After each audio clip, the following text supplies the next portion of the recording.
Hey guys, Avika गौर अभी अपने fiance के साथ पति पत्नी और पंगा शो के लिए स्पॉट की जाती है क्योंकि उस शो का शूट स्टार्ट हो गया है।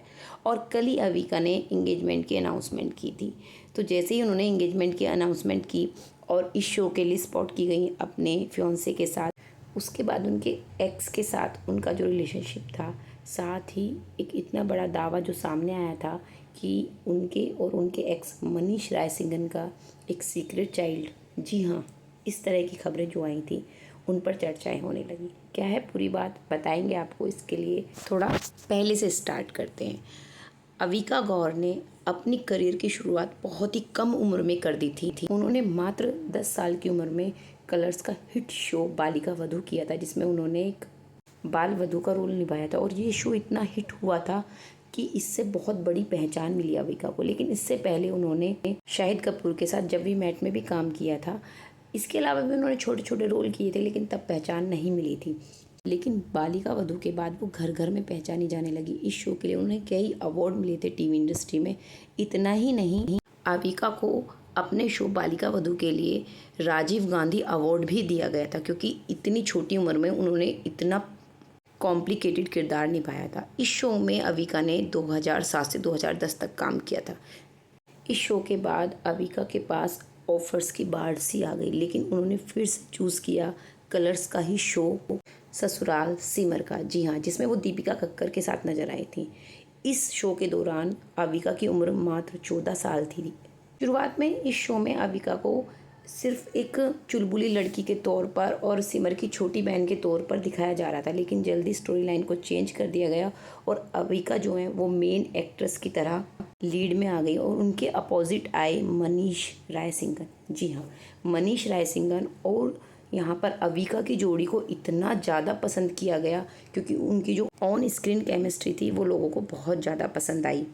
ऑन स्क्रीन केमिस्ट्री के साथ उनकी ऑफ स्क्रीन दोस्ती भी धीरे धीरे आगे बढ़ी, क्योंकि दोनों सेट पर अक्सर साथ में टाइम स्पेंड करते हुए नजर आते थे। जबकि दोनों की एज में 18 साल का डिफरेंस था। जी हाँ, जो मनीष हैं वो अविका से 18 साल बड़े थे और उस टाइम मात्र अविका 14 साल की थी। लेकिन फिर भी दोनों दोस्त थे, हमेशा साथ में नजर आते थे। बाहर घूमने जाना, कहीं भी साथ में इंटरव्यू देना, मनीष बहुत बार अविका को उनके घर तक ड्रॉप करके आते थे और साथ में दोनों बहुत ज़्यादा कंफर्टेबल नजर आते थे। ऐसा बिल्कुल नहीं लगता था कि दोनों के बीच इतना एज डिफरेंस है। और ऐसे में इनकी डेटिंग की खबरें आने लगी, जी हाँ, कि दोनों एक दूसरे को डेट कर रहे हैं। इनके फैंस भी इन्हें इतना प्यार करते थे कि इनके लिए गिफ्ट्स भेजना, कार्ड्स वगैरह भेजना कि दोनों साथ में नजर आएँ, दोनों इंटरव्यूज़ दें, फ़ोटोशूट वगैरह कराएं। जब इनकी डेटिंग की खबरें आईं तो काफ़ी सारे लोग जानना चाहते थे कि ये सच है क्या, क्योंकि दोनों की एज में काफ़ी सारा डिफरेंस है।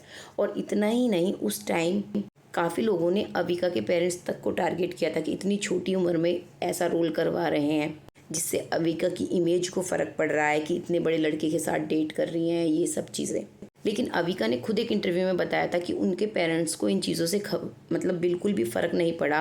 वो इतने ओपन माइंडेड थे, उन्हें पता था कि जिस फील्ड में वो काम कर रही हैं वहाँ ये सब चीज़ें आम हैं। अविका ने एक इंटरव्यू में बताया कि जैसे ये खबरें आनी शुरू हुई तो मतलब वो शुरू में इन चीज़ों की यूज्ड टू नहीं थी, तो उन्हें काफ़ी ऐसा होता है ना कि जब आपको किसी के साथ लिंक किया जाए, तो उन्हें कहा कि मेरे को काफ़ी इफ़ेक्ट हो रहा था। और साथ में मनीष को भी, क्योंकि उनको लग रहा था कि इतनी छोटी लड़की है, मेरी जिम्मेदारी है। तो अविका ने बताया कि उन्होंने और मनीष ने डिसाइड किया था कि वो अब साथ में नज़र नहीं आएंगे। उन्होंने कहा कि हम सेट पे भी काफ़ी दूर दूर रहने लगे, एक दूसरे से दूर दूर बैठने लगे, साथ में फ़ोन वगैरह भी यूज़ नहीं करते थे, स्क्रिप्ट वगैरह भी साथ में नहीं पढ़ते थे।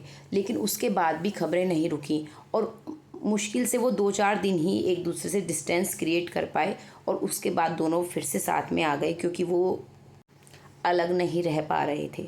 दोनों ने ही इंटरव्यूज़ में तो अपने जो डेटिंग की खबरें हैं उनको नकार दिया था और बताया था कि वो बहुत अच्छे दोस्त हैं। इतनी सारी खबरें आने के बाद भी उन दोनों ने दूरी नहीं बनाई। इनफैक्ट अविका ने बताया कि एक बार उनके पापा सेट पर आए थे और उन्होंने मनीष को बोला कि तुम अविका को घर छोड़ देना। तो इससे वो और कंफर्टेबल हो गई कि उनके पेरेंट्स को भी कोई प्रॉब्लम नहीं है उनकी और मनीष की दोस्ती से। सिर्फ सेट पर साथ ही काम नहीं करते थे, इसके अलावा ये शॉर्ट फिल्म्स भी साथ में बनाते थे, स्क्रिप्ट लिखना, शूट करना, ये सब चीज़ें। तो अविका ने बताया था इसलिए ही हमारा मोस्टली टाइम साथ में निकलता था। अविका ने ये शो 2011 से 2016 तक किया था। उसके बाद इन्होंने ये शो छोड़ दिया। अविका ने बताया कि लगातार काम करने की वजह से वो थक गई थी और उन्होंने ये शो छोड़ने का फैसला किया था। अब दोनों सेट पर साथ नहीं रहते थे, मिलते नहीं थे, लेकिन दोनों की दोस्ती बनी रही। उसके बाद अविका नजर आई लाडो शो में। दोनों अब साथ में काम नहीं करते थे, लेकिन उनके घूमने फिरने की जो वीडियोस वगैरह साथ में पोस्ट करना, साथ में खाने पर जाना और ये सब चलता रहा। फिर एक र्यूमर आया कि दोनों का एक सीक्रेट चाइल्ड है और इस पर इतने सारे आर्टिकल आ गए। लोग इनके को स्टार्स से जाकर सेट पर इंटरव्यूज़ लेने लगे। एक इनके को स्टार रहे हैं दोनों के ही, तो उन्होंने इन जो खबरें आई जो ये उन्हें बेसलेस बताया। और इतना ही नहीं, अविका को भी एक इंटरव्यू देना पड़ा था जिसमें उन्होंने खुलकर बात की थी कि पता नहीं इस तरह की खबरें कहाँ से आ जाती हैं, लेकिन इस तरह की खबरों से उन दोनों की दोस्ती पर कोई फ़र्क नहीं पड़ता है। इसके बाद अविका ने अपना बॉलीवुड डेब्यू भी किया। वो कई मूवीज़ में नज़र आई और साथ ही वो कई साउथ की, तेलुगु, कन्नड़, ये सब मूवीज़ भी कर रही थी। इसके बाद 2020 में मनीष रायसिंघन ने शादी कर ली और उनकी शादी के बाद ये जितने भी र्यूमर्स थे वो सब बंद हो गए। इतना ही नहीं, अविका ने कहा था, क्योंकि मनीष ने ये शादी अविका के बर्थडे के दिन की थी, तो अविका ने कहा था कि मनीष ने उन्हें बहुत बड़ा बर्थडे गिफ्ट दिया है, बर्थडे सरप्राइज़ दिया है। उसके बाद अविका के भी डेट करने की खबरें आईं। वो किसी बिजनेसमैन को डेट कर रही थी जिनके साथ उन्होंने कल ही सगाई की है। जी हाँ, और इसके बारे में उन्होंने भारती के शो पर भी खुलकर बात की थी कि वो उन्हें डेट कर रही हैं, कब से डेट कर रही हैं, कैसे मिले थे। इतना ही नहीं, अभी 4 जून को मनीष और अविका ने कुछ फ़ोटोज़ पोस्ट की और बताया कि वो बहुत टाइम बाद मिले हैं और इस रीयूनियन को फैंस ने भी बहुत एंजॉय किया। साथ ही अप्रिशिएट भी किया इन दोनों के एफ़र्ट को कि इनके बारे में इतनी सारी खबरें हैं कि डेटिंग कर रहे हैं, रिलेशनशिप में हैं, यहाँ तक कि दोनों का सीक्रेट चाइल्ड है, जो कि सब कोरी अफवाहें थीं। लेकिन इन दोनों ने अपनी दोस्ती को ख़राब नहीं होने दिया और आज भी ये दोनों साथ खड़े हैं। तो आप लोगों का क्या है कहना, कमेंट करिए और चैनल को जल्दी से सब्सक्राइब कर लें। Thank you guys.